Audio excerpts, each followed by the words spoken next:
ছোট বাচ্চা শিশুদের আপনি যখনই বলবেন যে বলো মামা, বলো কাকা, বলো বাবা, বলো মা, ছোট বাচ্চারা মামা বলবে, কাকা বলবে, হ্যাঁ, বাবা বলবে, কিন্তু বলো, যে বলো মামা, বলো শব্দটা কেন বলে না? বাচ্চারা কি করে জানে যে আমার বলো বলা যাবে না?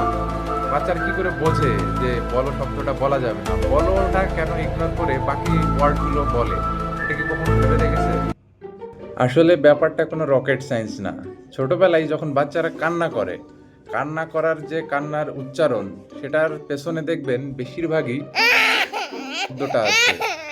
সেটা মা মা করে কাঁদুক বা অ্যাঁ অ্যাঁ করে কাঁদুক, যে কোনোভাবেই কাঁদুক না কেন, তার পেছনে দেখবেন এরকম একটা শব্দ আছে।